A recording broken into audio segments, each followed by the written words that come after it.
Alors reprenons nos explications sur les planètes. Ici j'ai figuré à nouveau l'ensemble des éléments constituant le zodiaque et le système solaire. Et je l'ai figuré ici, le système solaire.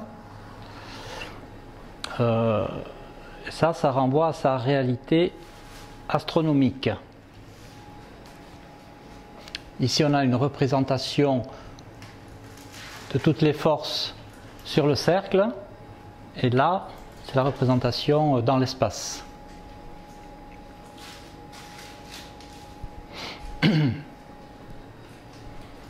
Donc là il faut considérer le système solaire comme une structure autonome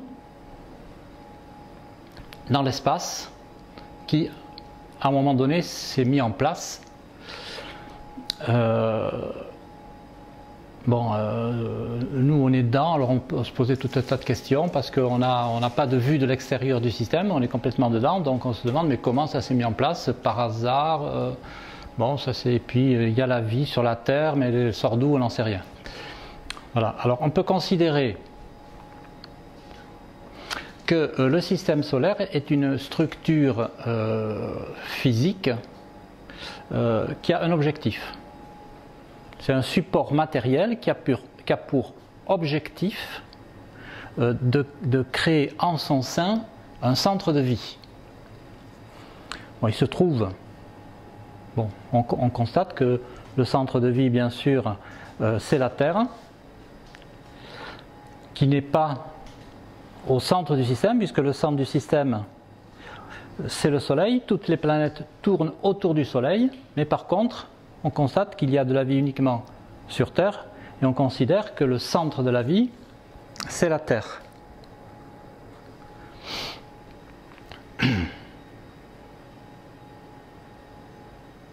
Voilà, donc on peut considérer que toute cette horlogerie est extrêmement sophistiquée. C'est un ensemble de forces qui se conjuguent pour engendrer, pour manifester le vivant. En observant de façon précise le système solaire avec toutes ses composantes, on peut arriver à comprendre comment s'exprime cette vie. Comment fonctionne cette horlogerie extrêmement sophistiquée et très bien huilée. Ce qu'on peut considérer aussi, c'est que le système solaire, qui est quelque chose d'unitaire, en lui-même, il est autonome dans l'espace, ne peut exister tout seul. Parce que si on considère la vie, nous quand on observe la vie sur la Terre, une individualité autonome ne peut jamais exister toute seule. Elle existe en relation avec d'autres individualités et elles s'engendrent mutuellement.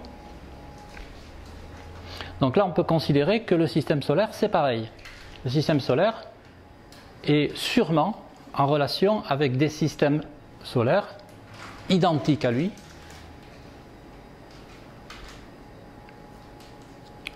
Moi je pense qu'on peut dire identique, parce que s'il n'y avait pas une proximité ou une ressemblance ou une identité, des points communs très très importants, il ne pourrait pas y avoir véritablement relation.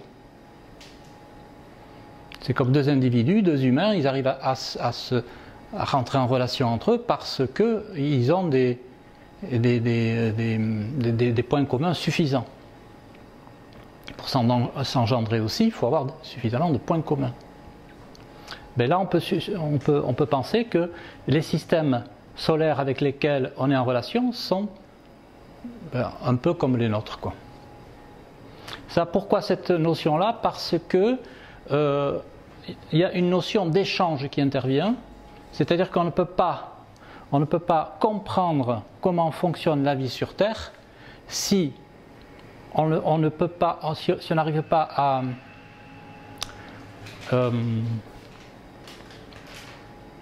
appréhender, à comprendre des relations que notre système peut avoir avec l'extérieur.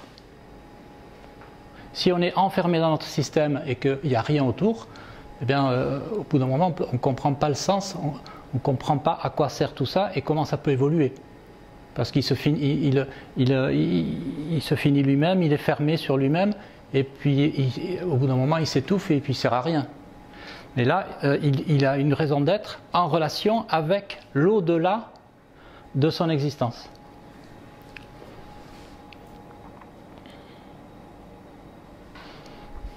Alors, là, on a déjà approfondi un petit peu les différents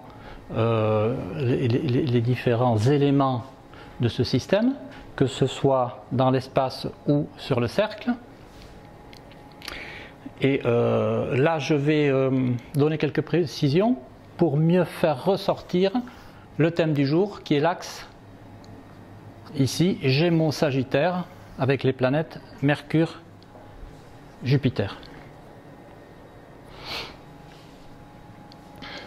Déjà, un coup d'œil sur les planètes dans l'espace. Donc nous venons de dire qu'ici, on a le Soleil et toutes les planètes qui tournent autour. Ici, on a la Terre qui est symbolisée ici.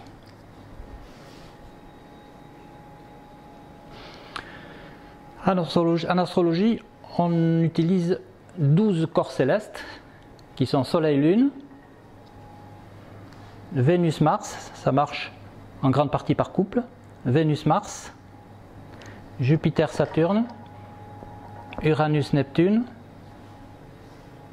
il y a la Terre, il y a Mercure, il y a les astéroïdes et il y a Pluton. Bon.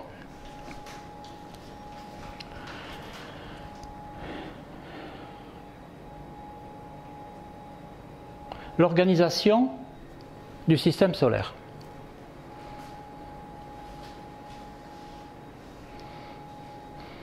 Déjà, depuis le début,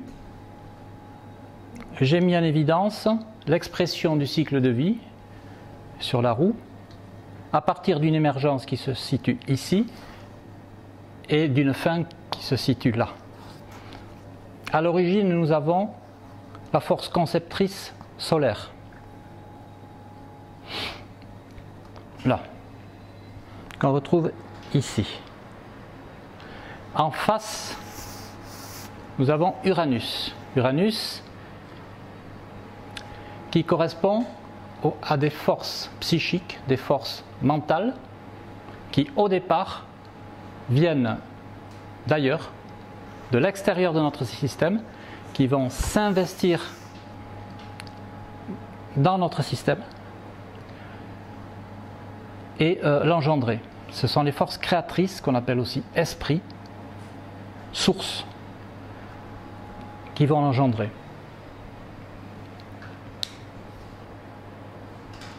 Dans l'espace, ça donne quoi? Ça donne ici la source du système. Uranus se trouve là, assez à l'extérieur. Et Uranus est une sorte d'antenne relais super puissante qui va nous relier à l'au-delà de notre monde. Donc ici, nous avons des faisceaux d'énergie psychiques, parce que là, c'est au niveau mental que ça se passe, qui sont captés ici et qui vont venir se focaliser au centre pour permettre une émergence créatrice de vie. Le centre étant là. Alors là, ça correspond à cet axe-là, avec ici la source. Mais la vie, ça c'est le support de la vie. Mais la vie s'exprime sur Terre à travers l'émergence de différentes individualités. La vie n'existe pas en elle-même. Un esprit dans l'air comme ça n'existe pas en lui-même. La vie ne peut se manifester qu'à travers une multitude d'individualités, d'êtres vivants. Au début, on a une source qu'on peut considérer comme une. Et ensuite, nous avons, parce que la vie tourne dans ce sens-là, nous avons apparition d'une multitude de formes de vie à ce niveau-là. Et ici, on a la matrice, l'œuf. Ici, la force conceptrice. Ici, on a l'œuf qui permet la prise de forme, la création de différentes formes sur cet axe-là, comme on l'a vu à la première séance, des individualités. Alors, ce que ça donne dans l'espace, ici le centre de vie, nous avons toutes les planètes qui tournent autour du système solaire, donc qui sont sous la dépendance du système solaire. C'est lui qui est au centre, c'est lui qui est le maître de l'ensemble. Tout émerge de lui. Et nous avons sur Terre la vie qui émerge, mais il y a un phénomène particulier au niveau de la Terre, c'est qu'il y a un astre qui est pris en compte, qui n'est pas une planète comme les autres, qui est le satellite de la Terre, qui est la Lune. La Lune a un rôle très particulier. Elle va permettre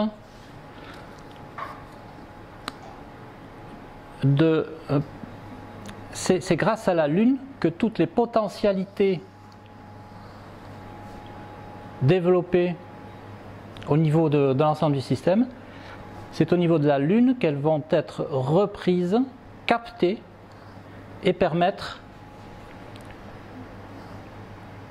la création de la vie par la prise de forme d'une multitude d'individualités à l'image de la structure solaire. Disons que la structure solaire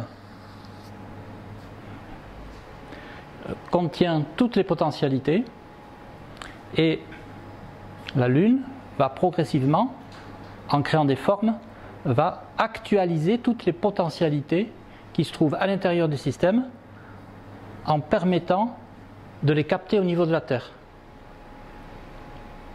Au début, les formes de vie sont très élémentaires et petit à petit, elles vont s'élaborer dans le but, justement, que tout le potentiel qui est inclus dans le système, le potentiel d'être, puisse s'exprimer. Au début, le système n'a aucune autonomie, la vie n'a aucune autonomie par elle-même, donc les relations avec l'extérieur sont très importantes. C'est-à-dire que c'est les puissances extérieures qui mettent tout en place, la partie physique, la partie nature au niveau de la Terre, toute la vie instinctive, toute la vie sauvage, toute la vie animale, tout ça c'est mis progressivement de l'extérieur de notre système grâce aux puissances uraniennes. Au bout d'un moment, à partir du moment où la conscience apparaît, l'humain devient capable d'une certaine autonomie par rapport à l'extérieur et il arrive à se prendre en charge lui-même. On peut considérer qu'au stade humain où nous en sommes, nous sommes autonomes. Nous avons réalisé une autonomie par rapport à toutes les forces extérieures à notre système qui nous ont générés.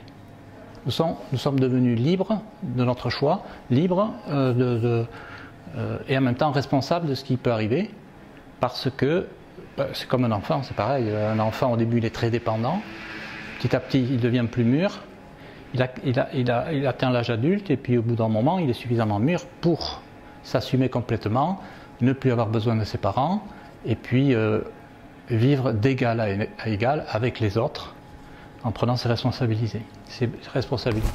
Mais là, nous en sommes à un stade de maturité très avancé au niveau de l'humanité, ce qui fait que on n'est plus sous la dépendance de l'extérieur.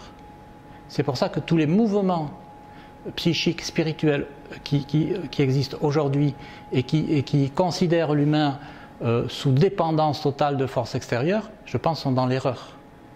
Parce que Ça, c'est le passé. On a été à une époque, mais aujourd'hui, toutes les forces sont en nous. L'image dans le christianisme, c'est Dieu est en nous. C'est-à-dire toutes les forces qui nous ont générés, maintenant elles sont en nous. C'est à nous de les extérioriser et de les faire vivre. C'est un peu ça. Donc ici, nous avons ces forces lunaires qui vont créer toutes les formes de vie. Et en face, nous avons Saturne. Saturne qui est le grand organisateur du vivant. C'est lui qui structure tout. C'est le chronos des Grecs qui maîtrise le temps. C'est le grand organisateur. C'est lui qui a la connaissance. Alors, et quelle connaissance? Quelle connaissance? Ici, c'est pour ça que j'ai fait un pointillé ici. Nous avons, disons ça c'est les planètes des anciens. Les anciens, ils ne voyaient pas plus loin, ils ne voyaient pas ce qu'il y avait après. Ils allaient jusqu'à Saturne.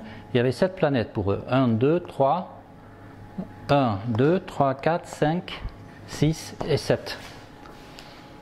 Voilà. Et en fait, ça leur suffisait. Pourquoi? Parce que ici, jusqu'à Saturne, nous avons la vie terrestre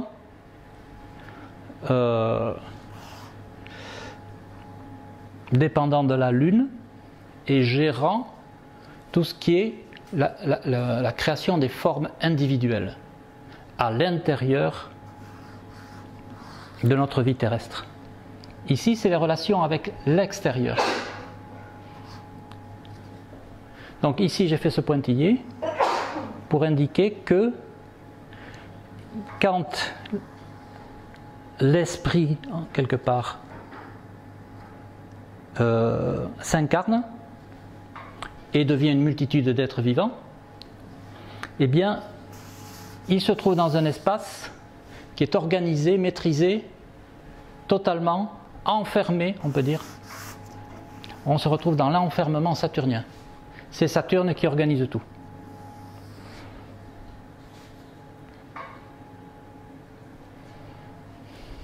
Voilà.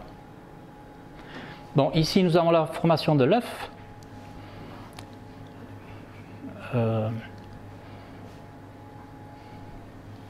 Et ici nous avons émergence d'une individualité. Et là on tombe sur notre axe Mercure-Jupiter. Alors Mercure-Jupiter, on a la Terre ici. Uranus-Soleil, l'émergence de la vie. Après on a la Lune avec Saturne qui vont permettre la formation de l'œuf de façon symbolique. Et ensuite, ici, Jupiter-Mercure. Nous avons Jupiter-Mercure qui est l'éveil à la vie. L'être qui vient de naître s'ouvre à la vie. Et on va bien comprendre le sens de Mercure et de Jupiter dans cette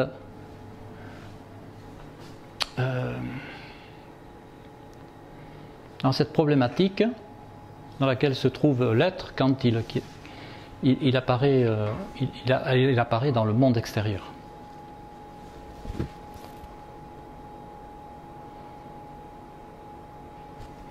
Alors, Mercure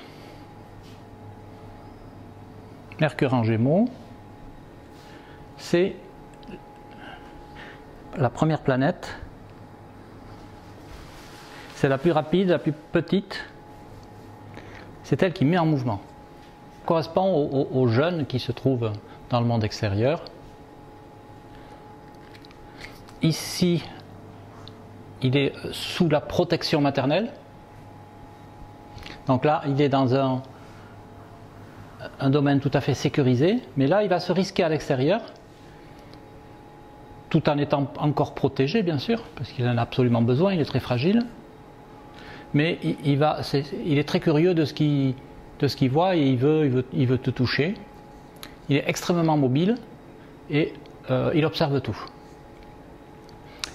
Et il bouge, c'est le mouvement. C'est-à-dire que l'enfant, dès qu'il commence à pouvoir bouger, il est tout content, il veut tout essayer, il veut tout toucher, il veut tout mettre à la bouche, il veut tout découvrir. Bon, c'est aussi l'enfant qui va poser tout un tas de questions. Voilà, il y a ce côté besoin de découvrir le monde. Il le fait souvent par le jeu. Le jeu, c'est propre à l'enfant. Le jeu, c'est une façon d'imiter les grands, c'est une façon de se découvrir soi-même et de voir un petit peu ce dont on est capable par rapport aux autres. Donc cette mobilité, cette grande mobilité, met en évidence disons, des qualités d'intelligence, des qualités de réflexe, rapidité, et souvent d'intelligence aussi, de capacité relationnelle, d'adaptabilité, voilà, qu'on connaît assez bien. Alors pour comprendre Jupiter, en face on a Jupiter, mais à quoi sert Jupiter en face? Alors ici, pour bien comprendre Jupiter, donc on va l'observer, on va le comprendre par rapport à Mercure. Jupiter, c'est l'adulte qui est face à l'enfant et qui a un rôle éducatif. C'est Jupiter qui va qui va initier l'enfant et lui permettre de découvrir ses potentialités. Jupiter aussi, on peut le définir par rapport à Saturne. Parce que Jupiter et Saturne forment un duo qu'on retrouve ici. Comme je l'ai déjà dit, ces deux planètes, c'est les deux plus grosses planètes du système solaire qui sont ici en haut, qui sont des planètes gazeuses et qui sont très importantes bien sûr et qui forment un couple. Alors quel est le rôle de ce couple ? Donc on a vu le couple Soleil-Lune, un petit peu, on a déjà un bon aperçu. Ici, ce couple, dès que l'individu émerge, il va regarder au loin et ici, il va se forger des ambitions. Jupiter représente le potentiel dont dispose la vie, et de façon plus précisément l'humain, pour se réaliser. C'est les potentialités. Jupiter est considéré comme une planète bénéfique parce que c'est une planète qui donne du talent. Tous les talents humains sont représentés par Saturne, par Jupiter, et c'est eux qui vont permettre justement de faire des grandes réalisations, d'aller à la conquête du monde et de réaliser plein de choses.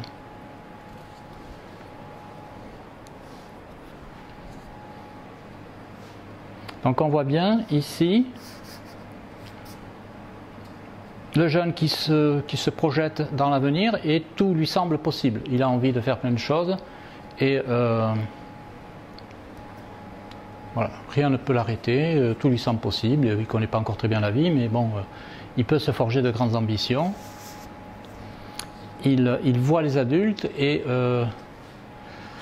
il est attiré par comment vous dire,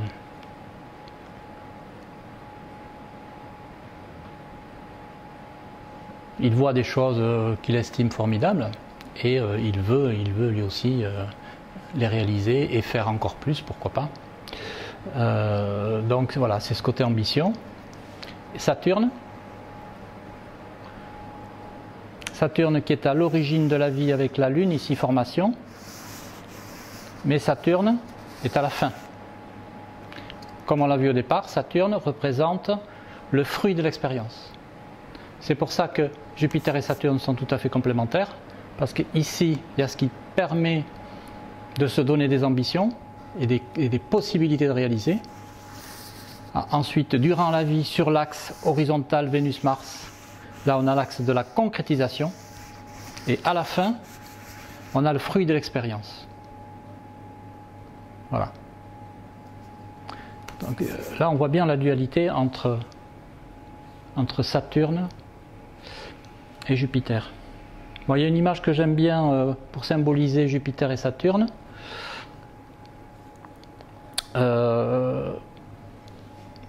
On peut parler d'omnipotence, parce qu'on dit que Dieu est omnipotent et omniscient. Donc il y a cette notion de pouvoir et de savoir. Alors on peut considérer que cette force de vie créatrice devient omnipotente grâce à Jupiter et devient omnisciente par Saturne. Omnipotente par Jupiter et omnisciente par Saturne. Donc le Soleil en lui-même n'est rien.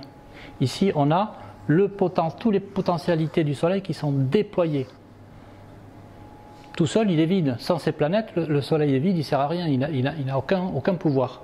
Il n'existe qu'à travers tout ce qu'il peut déployer grâce à toute l'énergie qu'il compose. Voilà.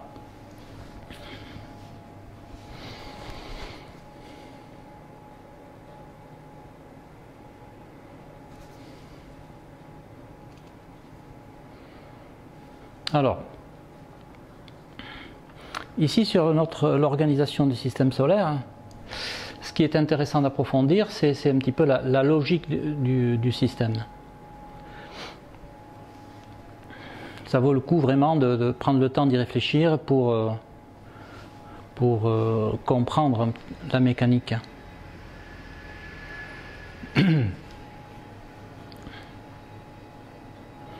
Donc on a vu ici émergence de la vie, création des formes au niveau lunaire.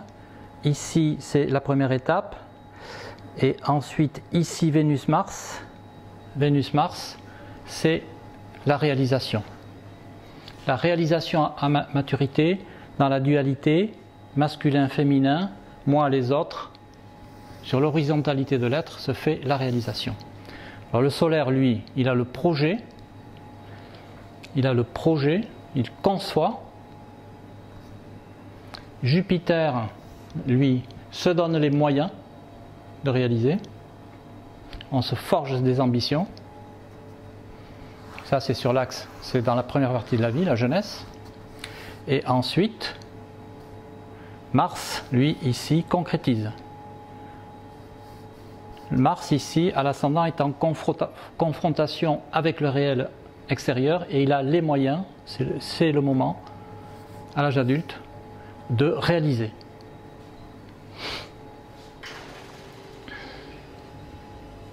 Donc là, on voit bien un petit peu ce triangle, Soleil, Jupiter, Mars, qui sont les trois signes de feu, et ces trois signes qui sont en affinité et qui vont se compléter pour permettre justement la réalisation.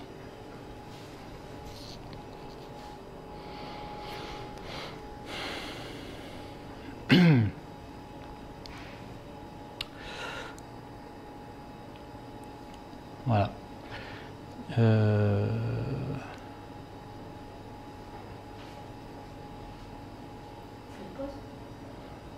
Non, je peux essayer de continuer. Ensuite,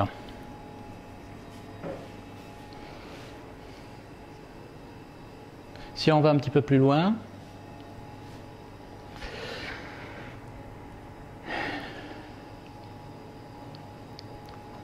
ici nous avons un autre cercle, qui est le cercle de Pluton, force plutonienne. Ici, au-delà de Saturne, on sort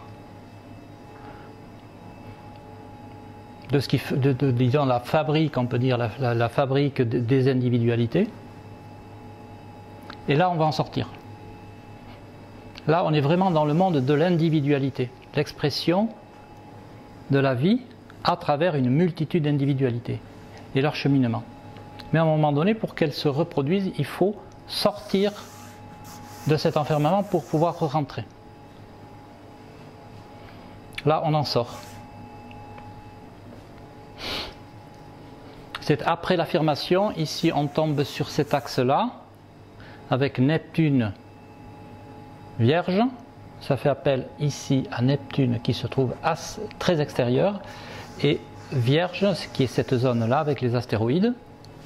Et bien après l'affirmation, on tombe ici dans Neptune, dans le Poisson, et là il va y avoir dissolution du moi.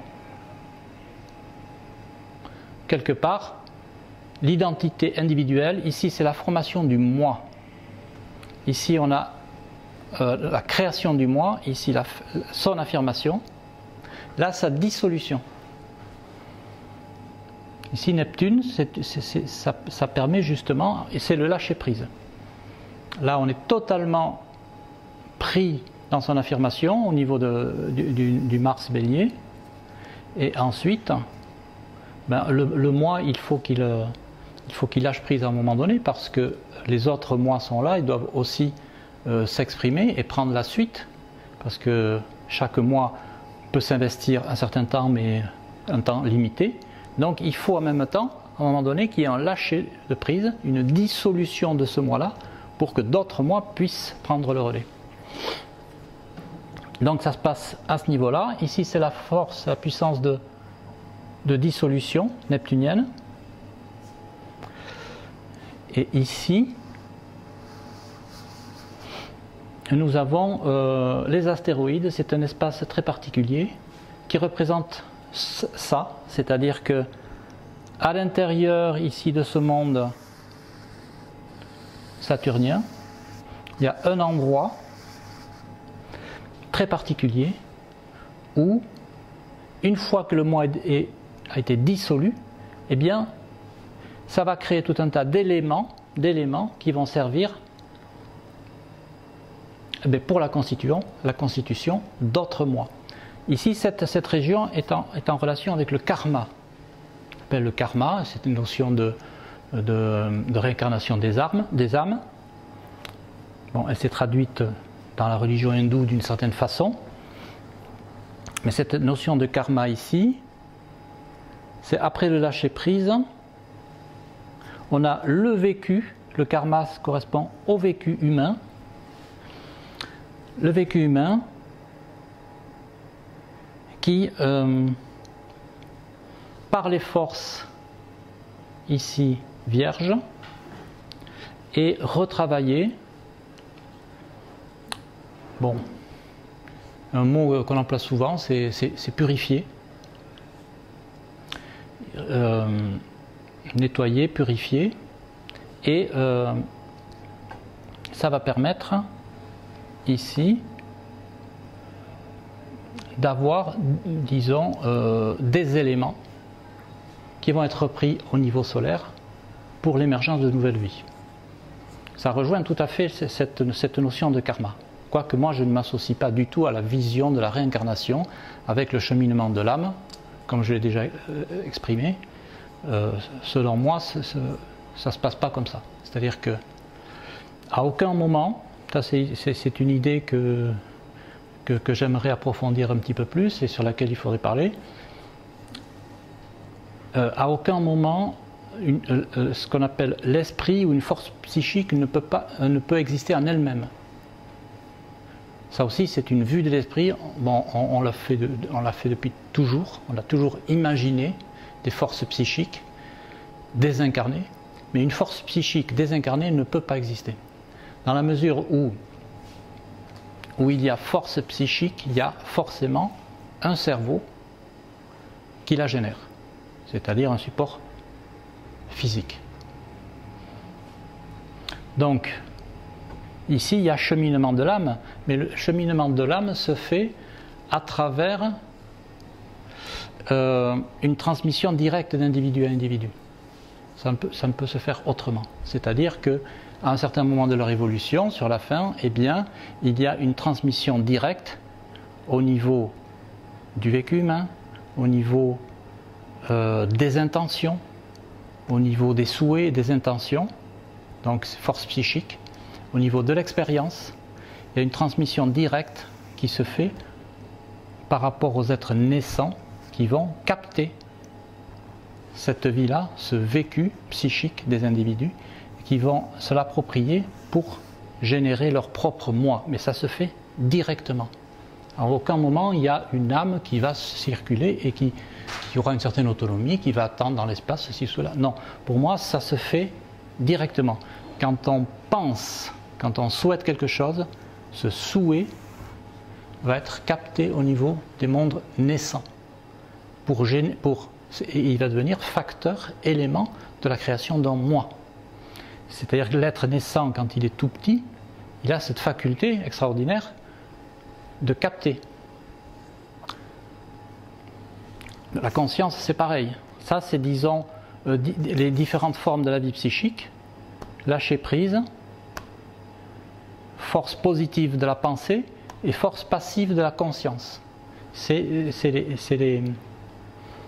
des moments différents de la vie psychique. Et la conscience, c'est pareil. À un moment donné, on se met à réfléchir, il y a tout un tas de choses qui nous viennent et on prend conscience, tout ça.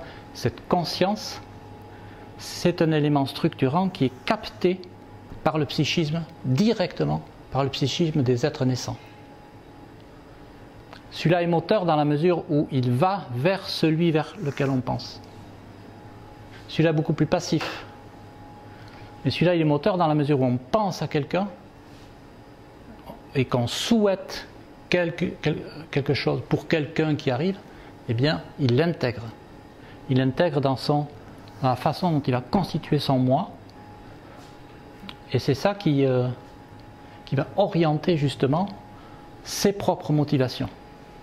Et ça se fait directement. Mais ce qu'on appelle les éléments de l'âme personnelle, on les lâche ici. Elles sont récupérées ici. Ici, on est déjà dans l'impersonnel.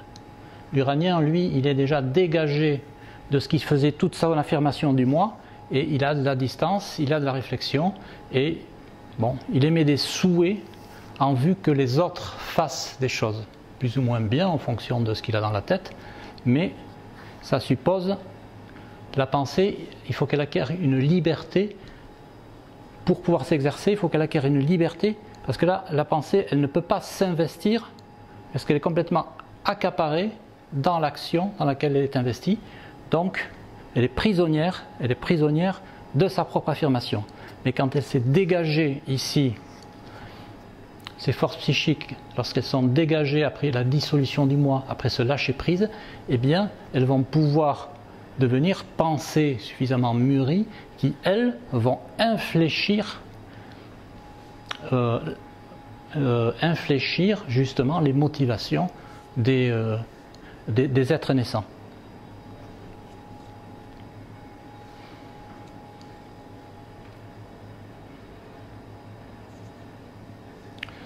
Voilà, alors, donc on voit bien ici le Neptune qui se trouve en dehors, qui est sorti de l'individualité. Avec Uranus, ça va permettre l'émergence de nouveaux moi.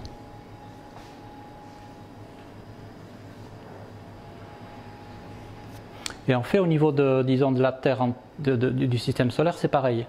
C'est-à-dire qu'au départ, c'est d'autres systèmes solaires, des énergies s'investissent, et une fois que la vie au sein du système solaire a joué son rôle, a exprimé son cycle de vie, eh bien, les forces uraniennes vont s'investir dans un ailleurs de notre système pour le faire évoluer. Alors ici, nous avons des forces plutoniennes à l'extérieur, au-delà d'Uranus et Neptune. Uranus et Neptune, au départ, nous ont mis en relation avec le monde extérieur qui nous a générés, et ensuite, par Uranus et Neptune, on va de nouveau s'investir dans un ailleurs de notre système. Alors Pluton, c'est une barrière extrêmement puissante. C'est tout le magnétisme du Scorpion et de Pluton qui s'exprime là. C'est la pellicule extérieure, c'est la peau, c'est une barrière qui protège l'ensemble du système. Et il n'y a que les forces neptuniennes et uraniennes qui peuvent la traverser, dans un sens et dans l'autre. Et Pluton, ici, régit la matérialité, l'incarnation. On a vu que Pluton correspondait à des instincts puissants qui vont permettre l'incarnation de l'être dans différentes formes individuelles. Voilà. Donc ça, cette notion est aussi importante. Parce que Pluton a pour office, justement, par rapport à la Terre, de lier l'être à la Terre par des instincts puissants. Ici, Uranus, c'est cette capacité, Uranus, c'est les forces psychiques qui, à un moment donné, ont les capacités de couper. Il n'y a qu'Uranus qui est capable de faire ça, de couper les liens à la matérialité pour, à un moment donné, sortir de l'emprise de Pluton.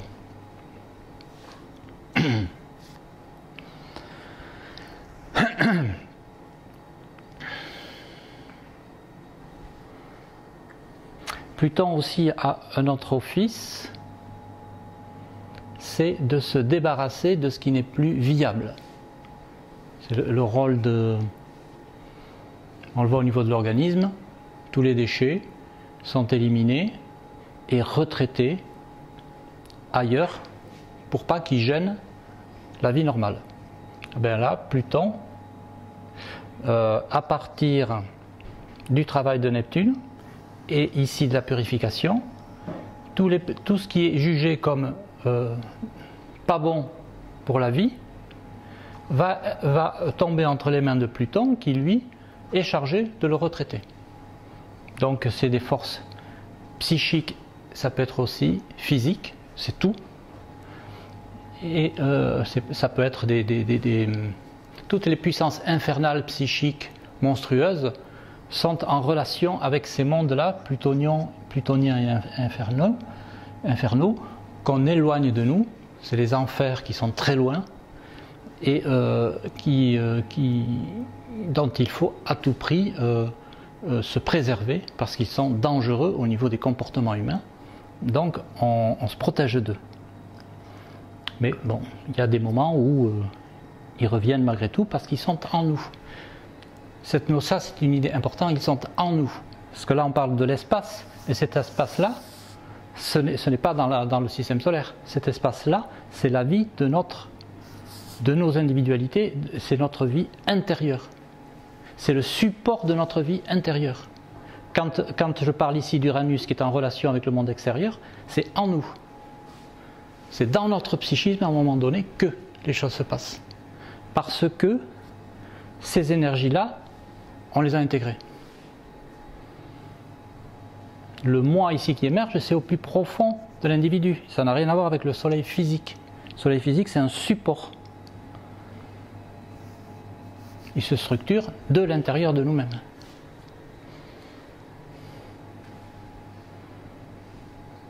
Et quand ici on devient maître de certains comportements psychiques qui sont dangereux, eh bien c'est au plus profond de notre inconscient et ça va se loger dans notre cerveau. Donc c'est tout intérieur. Donc là on peut s'imaginer, bon mais Pluton qui met ça loin, tout ça, mais la réalité elle est en nous. Là c'est le support qui permet que cette réalité existe. C'est comme les cordes d'une musique qui crée une musique et qui va créer tout un tas de sentiments, alors que la corde elle y est pour rien.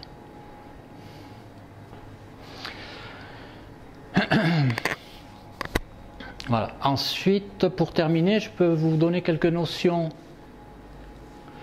de lien entre les planètes. On a commencé à le voir tout à l'heure.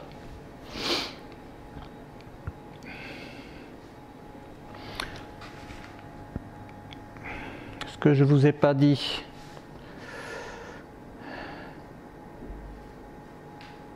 Cette notion de rythme, c'est très important aussi, le rythme de la vie, cette pulsation de la vie qui démarre avec la rotation de la Terre sur elle-même, qui fait apparaître pendant une partie le Soleil et pendant la nuit une Lune changeante. Donc on a cette dualité Soleil-Lune, et c'est ça qui est à l'origine de la respiration de la vie, ça c'est la pulsation de la vie.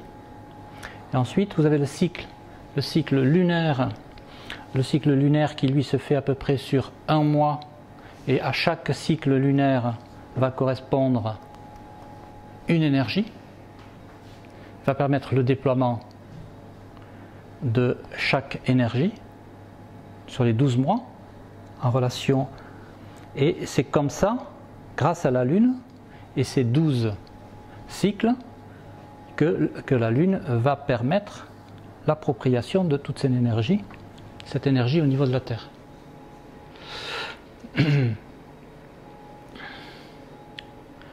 Voilà, cette notion de pulsation, on la retrouve aussi. Ce déroulement ici en 12 signes se fait comme un courant alternatif, c'est-à-dire que vous avez positif, négatif, positif, négatif, positif, négatif. Donc on a ici le solaire. Le soleil, c'est une énergie positive, feu, donc en dynamique extérieure. Lune qui est passive. Mercure qui s'ouvre à l'extérieur, qui est dynamique sur l'extérieur avec Jupiter. Par deux, ils sont positifs, par deux négatifs, et ainsi de suite. Vous avez Mercure, Jupiter positif, une dynamique qui s'ouvre vers l'extérieur.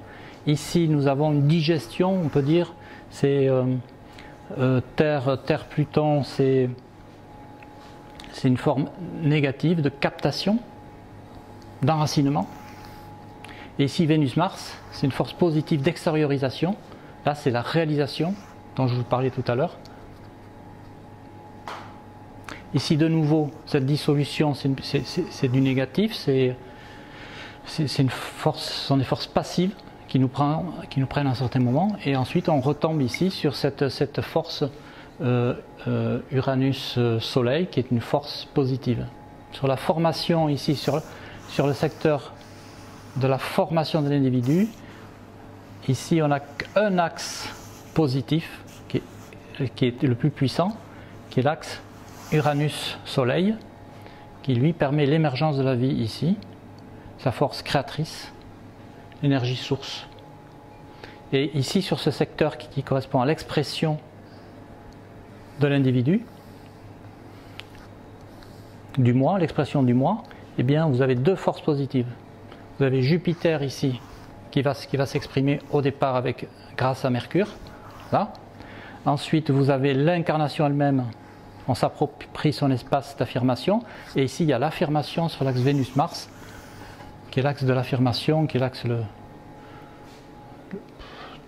disons, de l'expression à l'âge adulte, qui est un axe fondamental, bien sûr. Et là, on a deux forces positives au niveau de l'affirmation. Et ensuite, ce qui est intéressant, c'est de voir, là on voit très clairement les affinités entre les astres. Ici, on a Jupiter, Mercure, force d'extériorisation. On voit les affinités qu'elles vont avoir avec la puissance solaire et la capacité d'exécution martienne. Ici, Jupiter associé avec Mars permet d'affirmer toutes ces potentialités et tous les talents qui se sont éveillés pendant la jeunesse. Donc, des aspects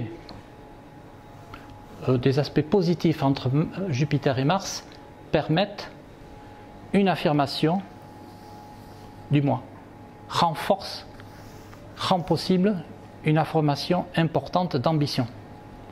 Ici, nous avons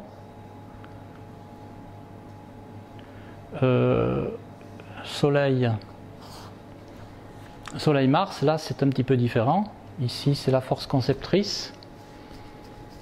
Ici, on est dans l'ego, dans le moi. C'est l'affirmation du moi. C'est-à-dire qu'on affirme ce qui est important pour soi, son propre projet, et c'est nous qui donnons l'impulsion. Soleil-Mars.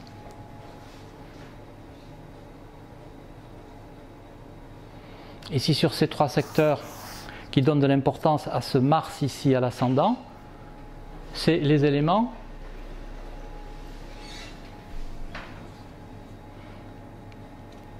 qui vont dans le sens de Mars et dans le sens de l'affirmation du moi, renforcé par Jupiter et Soleil. Ici, si l'on prend avec le côté Mercure, on va voir que Mercure est plus en association avec Vénus et Uranus et va jouer dans un autre sens. Ici, Mercure associé à Vénus, on n'est plus dans l'affirmation du moi comme ici, on est dans une volonté plus de bien-être, une volonté d'harmonie sociale, une volonté aussi de sentiments chaleureux. Et Mercure va faciliter l'expression du relationnel, de telle sorte que les relations soient agréables, que l'harmonie puisse s'exprimer. Donc il y a une grande affinité entre Mercure et Vénus.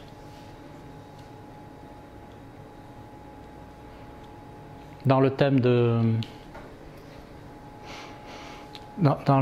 Hollande, qui est un thème un peu très dynamique mais assez austère quand même, eh bien il y a un sextile qui est un petit aspect, Mercure-Vénus, mais qui est très important pour lui, parce que c'est ça qui lui donne cette capacité de, quelque part, arriver à séduire, parce qu'il sait à un moment donné dire des choses qui peuvent passer, qui peuvent plaire. Il a ce petit aspect. Bon, c'est un petit exemple comme ça. Et ici, Uranus, Mercure-Uranus. Ici, on sort de l'affirmation du moi, parce qu'avec Uranus, on est dans l'impersonnel, on est dans l'altruisme, l'importance des autres, qui va être renforcé ici par Vénus. Donc on est plus dans le respect de l'autre et dans une recherche d'harmonie sociale, avec ces aspects-là. On peut considérer que dans un premier temps, l'humanité de façon générale, l'humanité cherche à conquérir, à affirmer ses ambitions, ici avec Jupiter-Mars, et dans un second temps, avec Uranus-Vénus, va permettre, une fois qu'il a fait de grandes choses, se donner les moyens de trouver réellement une harmonie sociale, en permettant la réalisation de cette Vénus. C'est un petit peu toute l'ambition de l'ère du Verseau, qui est en recherche de cette harmonie de vie. Pour ça, il faut arriver à se dégager de tous les travers liés à l'affirmation du moi. Voilà. Donc vous voyez que déjà, là, on a des aspects très forts entre des planètes qui sont des planètes dynamiques, en signe positif, et on voit quelle importance elles peuvent avoir pour l'affirmation du moi, et la position dans le thème vont tout de suite donner des indications sur les éléments moteurs,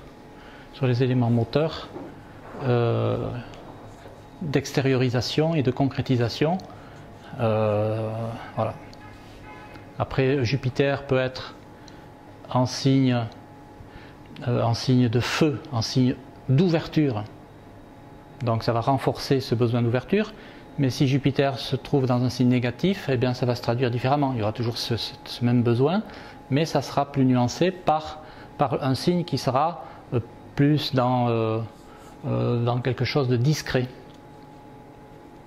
Voilà. Après, bon, l'astrologie c'est tout en nuances, parce qu'il y a une possibilité de combinaison qui est très vaste. Effectivement, après il y a tout un tas d'éléments épars, et il faut arriver à voir un petit peu comment une dynamique peut s'opérer à partir de là. Voilà. Ça donne des indications. L'astrologie telle qu'elle est pratiquée aujourd'hui n'est pas un outil parfait. C'est un outil qui est intéressant, mais il ne faut pas le considérer comme un outil parfait. Parce que je pense qu'il est encore perfectible. Mais moi je pense que c'est intéressant d'essayer de comprendre les éléments de base, un petit peu les fondements, et c'est à partir de là qu'on pourra sûrement améliorer notre pratique.